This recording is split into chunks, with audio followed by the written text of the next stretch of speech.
El sol atravesaba los grandes ventanales de cristal como un invasor que no pedía permiso, inundando cada rincón de la mansión con una claridad casi cruel. Para cualquiera, aquella mañana sería perfecta. Para Rosendo, en cambio, era otro espectáculo de luz cayendo sobre un escenario vacío. La claridad no le traía alegría, era un reflector implacable que denunciaba el silencio de su casa, iluminaba la ausencia de risas y marcaba con fuerza la soledad que habitaba en cada sala. Ese día en particular, el peso era más grande.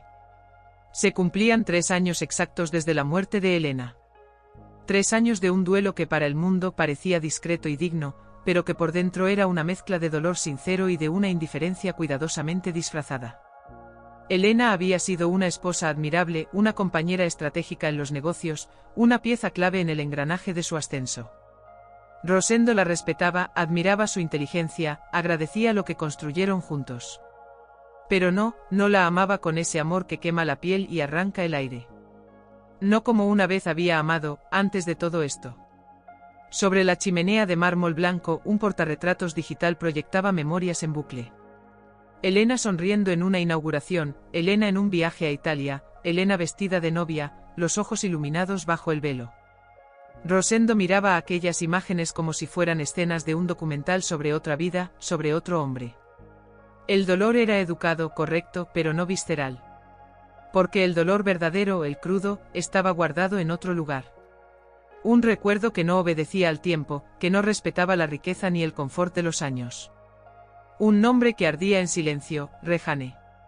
Cerró los ojos y las imágenes lo golpearon como una corriente.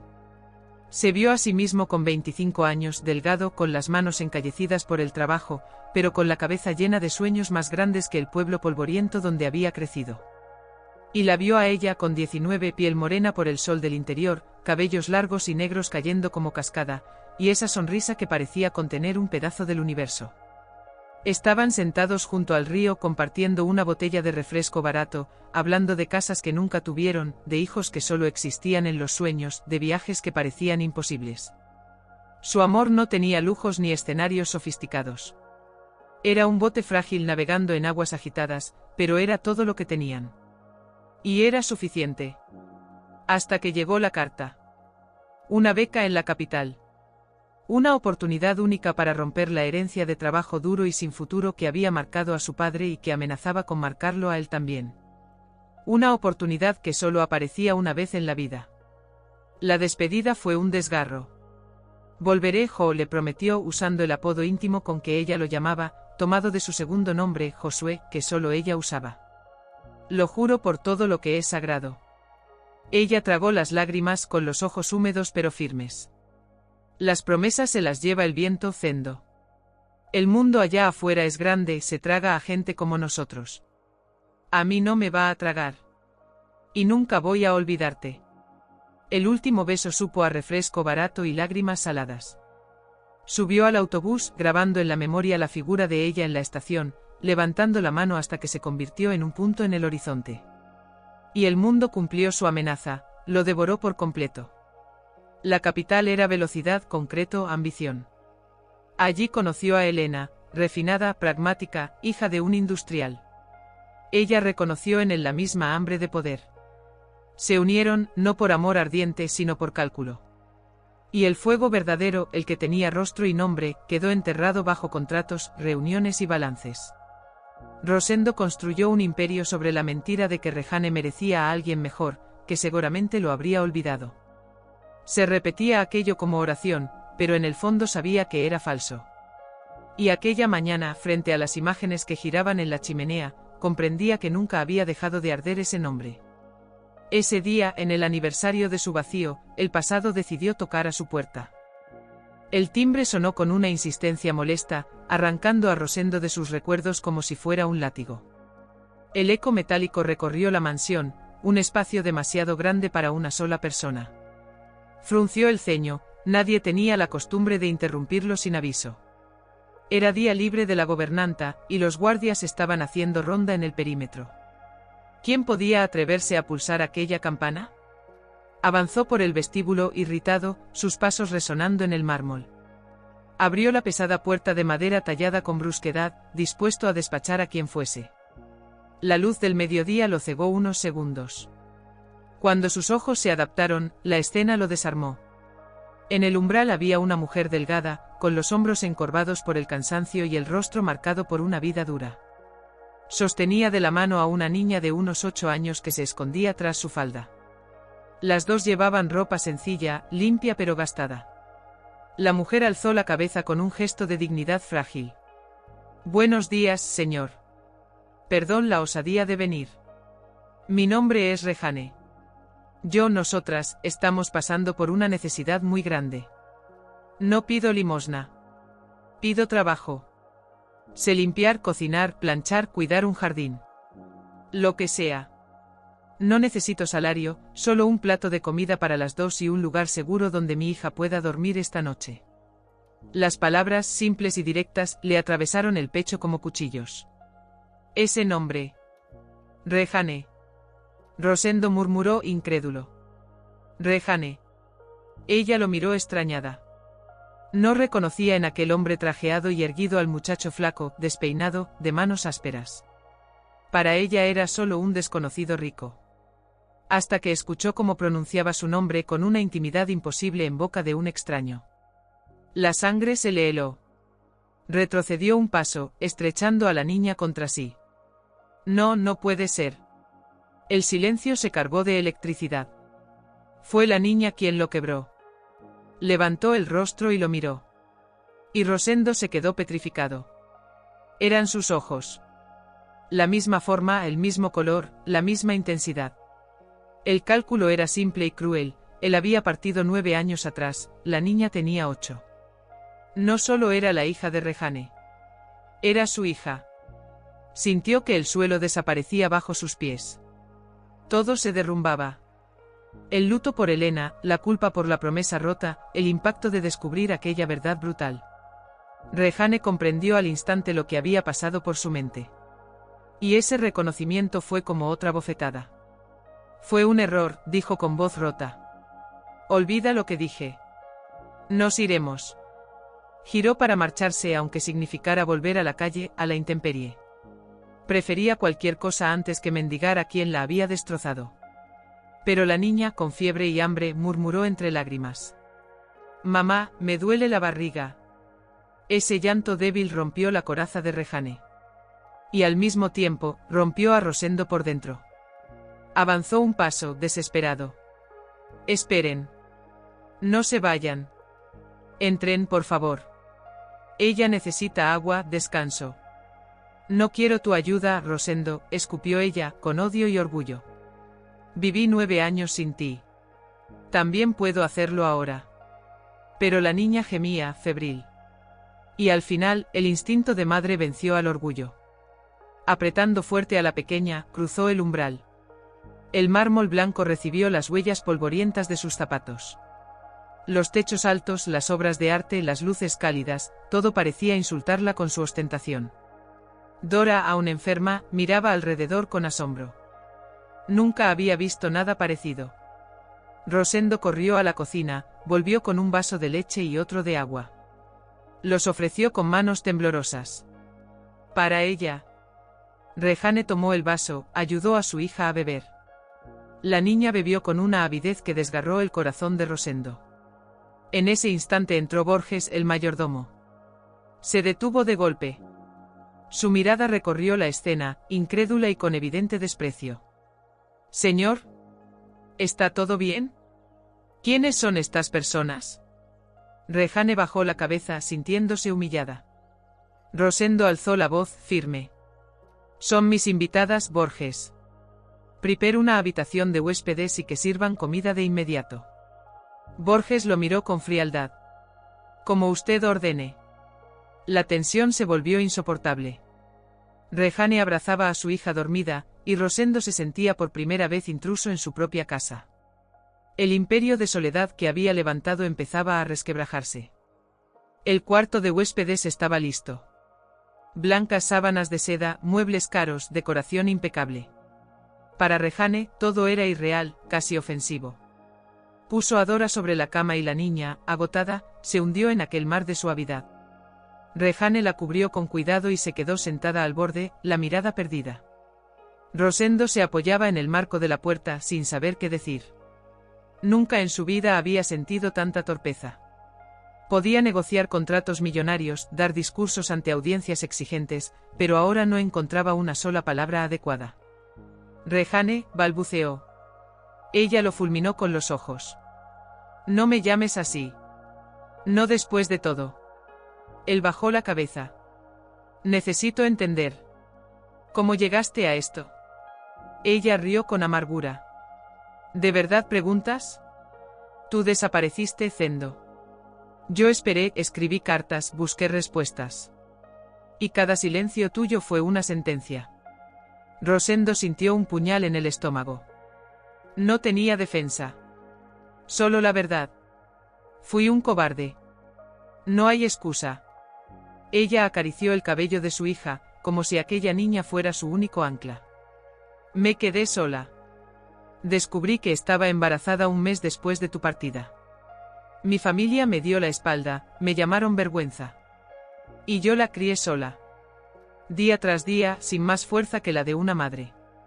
El silencio fue abrumador. Rosendo quiso hablar, pero nada podía borrar los años perdidos. Caminó hasta la chimenea, apagó el marco digital que mostraba imágenes de Elena. Necesitaba silencio también ahí. Rejane lo observó sorprendida por el gesto. No dijo nada. Pero una grieta mínima se abrió en su armadura. En ese momento apareció Borges nuevamente con un gesto rígido. La habitación está lista, señor. ¿Desea que acompañe a estas personas? No. Yo mismo lo haré. El mayordomo frunció el ceño. No estaba acostumbrado a ver a Rosendo en un papel servicial. Bajó la cabeza y se retiró. Rejane recogió a su hija y se giró hacia Rosendo. Acepto el techo solo por ella. Pero mañana nos iremos. El pánico lo atravesó como un rayo. No. No pueden irse. Ella lo miró desafiante. ¿Y por qué no?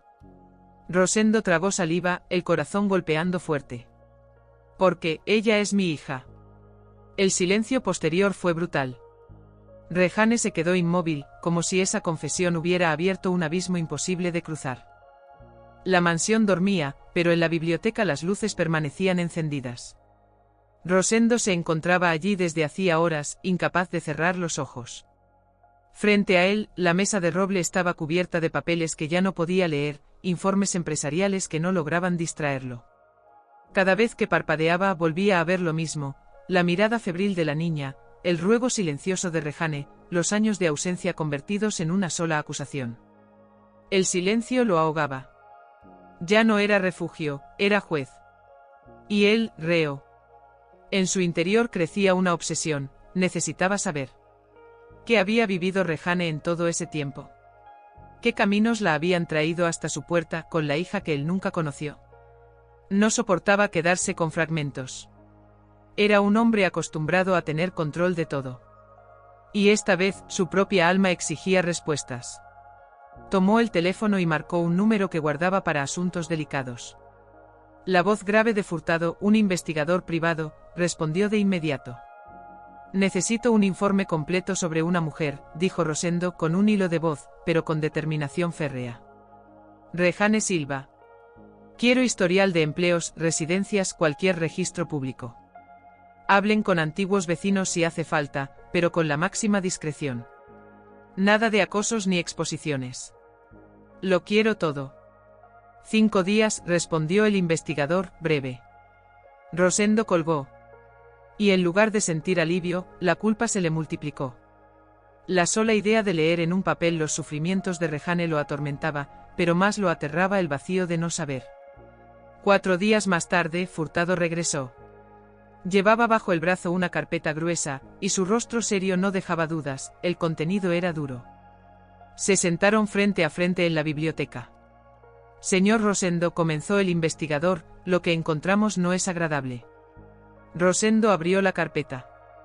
Las primeras páginas detallaban una lista interminable de empleos mal pagados: mesera en un restaurante que cerró por quiebra, limpiadora en un hotel que la despidió porque faltó 3 días para cuidar a su hija enferma, costurera en un pequeño taller. Ninguno duraba mucho, ninguno ofrecía seguridad. Después direcciones, cuartos alquilados en pensiones baratas, departamentos compartidos, lugares cada vez más pequeños y deteriorados. Una sucesión de mudanzas que hablaba de inestabilidad crónica. Cada línea era un cuchillo. Mientras él viajaba en primera clase, ella cargaba baldes de agua. Mientras él firmaba contratos, ella fregaba pisos. Mientras él brindaba con champán, ella contaba monedas para comprar arroz. Rosendo se llevó una mano al rostro con arcadas contenidas. Pero hay algo más, continuó Furtado. Hace unos meses parecía que la vida de la señora Rejane empezaba a estabilizarse. Encontró un puesto fijo como costurera en una pequeña fábrica de uniformes llamada Textil Fianca. Tenía registro en nómina, salario justo, un ambiente respetable. Fue el periodo más estable en años. Rosendo respiró aliviado por un segundo. Al menos había existido un respiro. Sin embargo, siguió el investigador, hace 4 meses la fábrica fue adquirida por un conglomerado mayor, Aberna Textiles. El corazón de Rosendo comenzó a latir con violencia.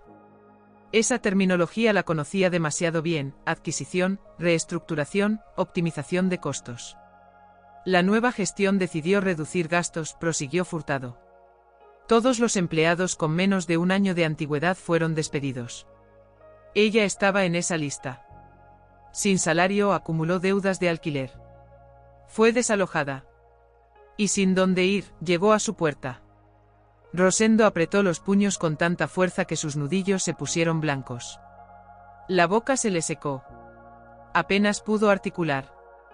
¿Quién controla ese conglomerado? Furtado bajó la vista, incómodo. Abrió la última página del informe y la deslizó hacia él. Un organigrama corporativo. En la cúspide, un logotipo inconfundible. Medeiros Tech. El nombre lo golpeó como un mazazo. Era su empresa. Su imperio. No había sido solo el abandono de 9 años atrás. También había sido el verdugo reciente. Una decisión firmada en una reunión rutinaria, que él seguramente despachó en 5 minutos, había destruido el único respiro que Rejane había conseguido. No era solo el fantasma de su pasado. Era también el arquitecto de su ruina presente. La carpeta cayó de sus manos. Se levantó tambaleando, se acercó a la ventana. En el jardín, Dora jugaba corriendo tras mariposas, su risa clara flotando en el aire. Rosendo sintió el estómago retorcerse. Cada carcajada de la niña era un recordatorio cruel: esa alegría existía en un terreno comprado con el dinero que costó la dignidad de su madre. Se cubrió el rostro con ambas manos, respirando con dificultad. La culpa se transformó en algo más grande que él, un océano oscuro que lo devoraba. No era el destino. No era casualidad. Era él. Esa noche esperó a que Dora durmiera. Llamó a Rejane a la biblioteca. Ella entró con recelo, los brazos cruzados, lista para rechazar lo que fuera. ¿Qué quieres ahora, Rosendo? ¿Otro regalo caro para limpiar tu conciencia? Él no respondió. Empujó la carpeta hacia ella. Encargué una investigación. Necesitaba saber cómo llegaste hasta aquí. Rejane hojeó las páginas. Reconoció empleos, fechas, direcciones. Cuando llegó al organigrama, sus ojos se clavaron en el logotipo de la cúspide. Medeiros Tech. Levantó la vista lentamente, su rostro pálido de sorpresa, su voz apenas un susurro cargado de amargura. No fue solo el destino. Fuiste tú. Siempre fuiste tú. Rosendo bajó la cabeza. No lo sabía. Lo juro. Para mí era solo un informe más, una reestructuración. Firmé sin pensar. Y arruiné tu vida otra vez. Se cubrió el rostro con las manos, y por primera vez en años, lloró. Lágrimas densas, pesadas, de un hombre que nunca se había permitido quebrarse. Rejane lo miró, desconcertada. No veía al magnate frío ni al traidor arrogante. Veía a un hombre roto, aplastado por su propia historia. Durante un instante, la ira que había cargado como escudo titubeó. En su lugar apareció algo inesperado: compasión. No era perdón. Pero era el primer resquicio. Levanta la cabeza, Rosendo, dijo con voz firme, aunque sin veneno. La autocompasión no arregla nada. Él obedeció, alzando los ojos rojos hacia ella. Y en ese cruce de miradas nació la primera grieta en el muro que los separaba. Los días que siguieron a la confesión fueron extraños, tensos. La mansión, antes tan silenciosa, estaba llena de presencias que no terminaban de encajar entre sí. Rejane se movía como una huésped en territorio enemigo, agradecida por el techo, sí, pero siempre a la defensiva, con el orgullo en alto. Rosendo, por su parte, la observaba con el miedo constante de que en cualquier momento ella tomara a Dora de la mano y desapareciera. La niña era el puente frágil entre ellos. Con ojos curiosos exploraba la casa, los corredores interminables, los cuartos brillantes. Nunca había visto juguetes nuevos, ni camas tan grandes, ni un jardín donde correr sin miedo. Pero detrás de cada gesto infantil había también una timidez, un recelo. Dora no terminaba de comprender quién era ese hombre que la miraba con tanta intensidad. Y entonces, la amenaza llegó. Una noche, la tos comenzó. Al principio parecía un resfriado. Tos seca, un poco de cansancio. Rejane, acostumbrada a cuidar sola de su hija, preparó infusiones, mantuvo a la niña abrigada, pasó la madrugada en vela. Pero la tos empeoró. Al amanecer, Dora ardía en fiebre. Rosendo la encontró en la cocina, con los ojos hundidos, intentando preparar un té. ¿Qué pasa?, preguntó alarmado. Solo una virosis, respondió Rejane, aunque sus manos temblaban. Rosendo no dudó. Marcó el número de su médico de confianza, un pediatra reconocido. En menos de una hora, el hombre estaba en la mansión. Examinó a la niña con gesto grave, la respiración acelerada, los pulmones cargados, la temperatura que no cedía. Esto no es una gripe común, dijo finalmente serio. Es neumonía, y está avanzada. Necesita ser hospitalizada de inmediato. El mundo de Rejane se derrumbó. Los hospitales siempre habían sido para ella pasillos abarrotados, esperas eternas, la angustia de no tener dinero para un buen tratamiento. Sintió que las rodillas le flaqueaban. ¿Internada?, balbuceó. Rosendo puso una mano firme en su hombro. Va a tenerlo mejor. No le faltará nada. Te lo prometo. En menos de 2 horas, Dora ocupaba la suite presidencial de uno de los mejores hospitales infantiles del país. El cuarto parecía un hotel de lujo, paredes claras, decoración suave, una cama enorme. Pero los aparatos, los tubos y el sonido constante de los monitores recordaban la gravedad de la situación. La niña fue conectada a antibióticos intravenosos. Su respiración era irregular. Rosendo permanecía de pie inmóvil, como un guardián, sin apartar la vista. Rejane, sentada al borde de la cama, sostenía la mano de su hija y cantaba bajito una canción de cuna, con la voz rota por el miedo. Pasaron así horas, luego días. La fiebre no cedía. El tiempo parecía detenido en aquel cuarto aséptico. Rosendo, que había enfrentado consejos de administración con cientos de personas pendientes de sus palabras, se descubría incapaz de pronunciar nada frente a la fragilidad de su hija. En la segunda noche, Rejane ya no pudo más. Su cuerpo agotado, su corazón desbordado. Comenzó a llorar, un llanto convulsivo, desordenado. Es mi culpa, sollozaba. Si hubiera tenido dinero, si hubiera podido llevarla antes al médico. Rosendo se inclinó y la abrazó con fuerza. Ella intentó resistirse, pero estaba demasiado cansada. Hundió el rostro en su pecho y lloró como no lo hacía desde hacía años. No, Jo. No es tu culpa. Susurró él, llamándola como en la juventud. La mantuviste viva todo este tiempo. Fuiste su heroína. La culpa es mía por no haber estado. Ella lo escuchaba temblando y por primera vez no lo apartó. La tercera noche el monitor comenzó a sonar de forma alarmante. Las cifras en la pantalla descendieron. La saturación de oxígeno caía en picada. El médico y los enfermeros irrumpieron en la habitación, conectando nuevos equipos, preparando oxígeno de urgencia. El pulmón izquierdo está colapsando, explicó el pediatra. Tenemos que llevarla a la UCI ahora mismo. Los empujaron fuera del cuarto. La puerta se cerró con un golpe seco, separándolos de su hija. El pasillo frío del hospital se convirtió en un infierno. El reloj de la pared marcaba los minutos como dagas. Rosendo y Rejane se sentaron uno al lado del otro en la sala de espera, sin palabras, apenas respirando. El miedo los unía más que cualquier cosa. Rejane temblaba, murmurando oraciones entrecortadas. De pronto se quebró del todo. La maté, sollozó. No tuve dinero, no tuve nada, la dejé llegar a esto. Rosendo la tomó de los hombros con fuerza. No digas eso. Tú la salvaste todos los días durante 8 años. Yo fui el que no estuvo. Yo soy el culpable. La abrazó fuerte con desesperación. Ella se aferró a él, como dos náufragos aferrados a la misma tabla en medio de la tormenta. Horas después el médico apareció en la puerta. El cansancio estaba pintado en su rostro, pero también había un destello de alivio. Reaccionó. Fue una batalla, pero resistió. La infección está bajo control. Es una niña muy fuerte. Rejane cayó de rodillas, cubriéndose el rostro entre sollozos de gratitud. Rosendo apoyó la espalda contra la pared, temblando como si hubiera envejecido 10 años en esas horas. Entraron juntos a la UCI. Dora dormía, rodeada de tubos, pero respiraba con calma. Su pequeño pecho subía y bajaba en un ritmo constante. Rosendo y Rejane se tomaron de la mano, sin hablar. El mundo entero desapareció. Solo quedaba aquella niña.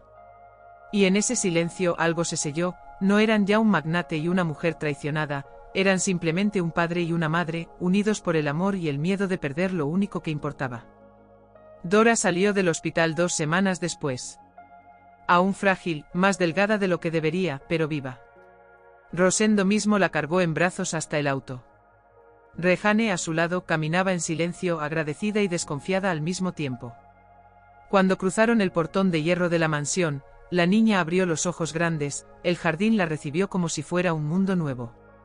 «Mamá, mira», susurró señalando una mariposa que revoloteaba sobre las flores. Por primera vez desde la enfermedad, sus labios se curvaron en una sonrisa débil. Para Rosendo aquel gesto valía más que cualquier contrato que hubiera firmado en su vida. Rosendo, decidido a no repetir errores, se lanzó de lleno a la paternidad.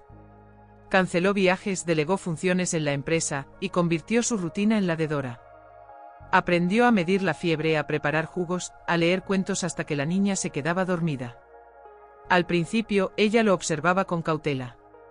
Para Dora, él no era papá, sino el señor de la casa. Pero la curiosidad infantil terminó abriendo grietas en esa distancia.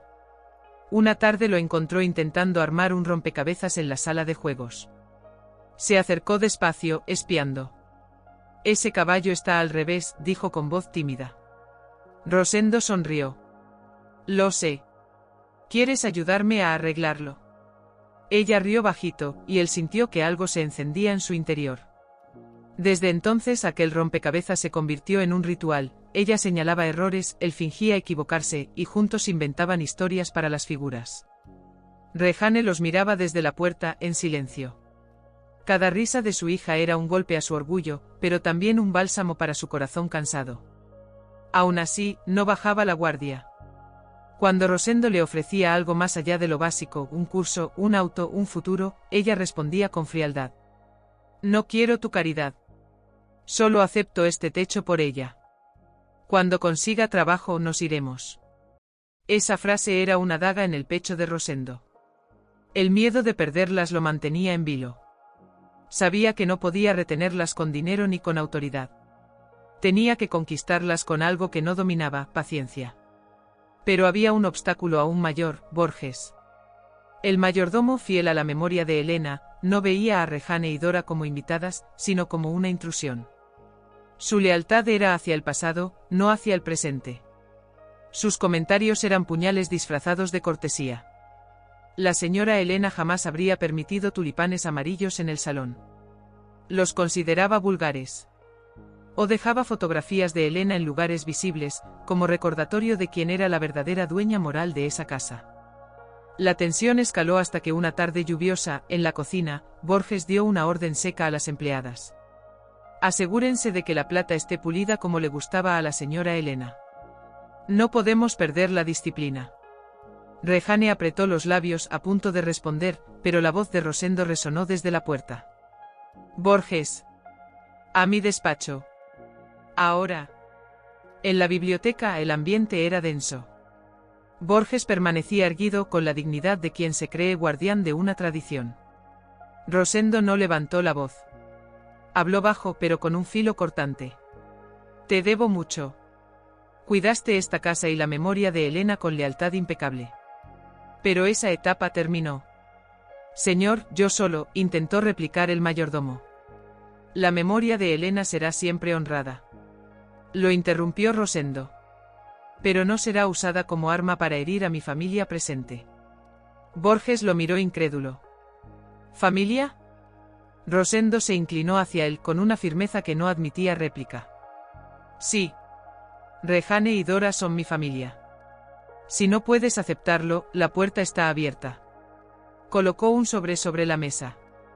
Una indemnización generosa. El rostro de Borges palideció. Comprendió que el tiempo en que él dictaba las reglas había terminado. Bajó la cabeza, rígido.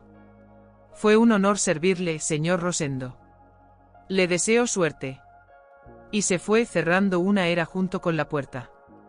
La mansión respiró diferente desde ese día. El aire pesado desapareció. El silencio fue reemplazado por risas, pasos pequeños, conversaciones suaves. Rejane, más tranquila, comenzó a dibujar otra vez, un talento que había abandonado hacía años. Rosendo, al descubrirlo, mandó a preparar un pequeño taller con pinceles, lienzos y colores. Ella empezó tímidamente, primero paisajes de su infancia, luego retratos de Dora, y sin darse cuenta, retrató también a Rosendo, no como magnate, sino como el hombre que se agachaba en el suelo para hacer reír a su hija. Las paredes se llenaron de aquellas pinturas. Cada una era una crónica silenciosa de su lenta reconstrucción. Y sin notarlo, el muro entre ellos empezaba a resquebrajarse. No eran aún amantes ni cómplices como antes, pero ya no eran enemigos. Compartían un propósito, y eso era suficiente para comenzar. Las estaciones habían pasado una tras otra, pero la mansión ya no era la misma. Donde antes reinaba el silencio, ahora había música, risas, pasos pequeños corriendo por los corredores. El jardín, antes impecable pero frío, era un territorio conquistado por juegos, columpios y piqueniques improvisados. Rejane se había transformado también. Su orgullo seguía ahí, como una marca de lo vivido, pero ya no era un muro infranqueable. Había aprendido a sonreír sin miedo, a caminar por la casa sin sentirse intrusa. Rosendo, por su parte, había dejado de ser el magnate distante para convertirse en aprendiz de padre y compañero. Cada gesto hacia Dora, cada momento compartido, era un ejercicio de redención. En una tarde de primavera, Rosendo decidió que era hora de dar el paso que había pospuesto durante demasiado tiempo. La llevó al jardín, bajo un gran hipé florido. Se sentaron en un banco de piedra. Rosendo tomó las manos de Rejane y la miró fijamente. Hace un año, dijo con voz serena, aunque el corazón le golpeaba con fuerza, llamaste a mi puerta pidiendo un trabajo. Y en lugar de eso, me devolviste la vida. Tú y Dora me resucitaron del silencio. Ella lo escuchaba en silencio, los ojos brillando. Pasé 12 años construyendo un imperio sobre una promesa rota, continuó. Ahora quiero pasar el resto de mi vida cumpliendo una nueva. Se arrodilló. Sacó una pequeña caja. Dentro un anillo sencillo de platino con una única piedra azul, del mismo tono que sus ojos. Rejane, no quiero ser solo el padre de nuestra hija. Quiero ser tu compañero, tu amigo, tu marido. Quiero que despertemos juntos todos los días, que enfrentemos tormentas y celebremos los días de sol. Te amo más que nunca. ¿Quieres casarte conmigo? Las lágrimas rodaron por las mejillas de Rejane. Sonrió, un gesto lleno de ternura y alivio. Sí, susurró. 1000 veces sí. Él deslizó el anillo en su dedo. Y en ese instante un ciclo de dolor se cerró para siempre. El jardín estaba irreconocible. Globos de colores colgaban de las ramas, mesas largas repletas de dulces, música alegre, niños corriendo por todas partes. Era el cumpleaños número 11 de Dora. La mansión, antes mausoleo de recuerdos, se había convertido en un hogar bullicioso. Rejane servía trozos de pastel a los niños, Rosendo, sin traje ni formalidad, jugaba con ellos en el césped, riendo a carcajadas. Dora, radiante, corrió hacia sus padres, el rostro manchado de chocolate. Papi, mami, vengan a jugar. Rosendo la levantó en brazos y le dio un beso en la mejilla. Rejane acomodó un mechón rebelde del cabello de su hija. Los tres se abrazaron. Por un instante todo se detuvo, ya no existían fantasmas, culpas ni promesas incumplidas. Solo una familia completa. Mientras observaba a Dora reír entre sus amigos, Rosendo pensó en lo lejos que habían llegado. Había tenido dinero, poder, reconocimiento. Pero solo ahora conocía la verdadera riqueza, ese abrazo, esa complicidad, ese hogar lleno de vida. No eran perfectos. Había heridas que nunca desaparecerían del todo. Pero estaban juntos. Y lo que antes había sido una mansión de mármol y silencio, ahora era un refugio de carne, risas y amor. Rosendo miró a Rejane. Ella le devolvió la mirada. Y en ese cruce de sonrisas había pasado, presente y futuro. Había perdón y había promesa. La promesa de que nunca más volverían a estar solos. ¿Y tú, que acompañaste esta historia hasta el final, qué momento fue el que más te emocionó? Cuéntamelo en los comentarios, deja tu me gusta y suscríbete al canal. Historias como esta las escribimos entre todos, y tu voz hace la diferencia en las próximas.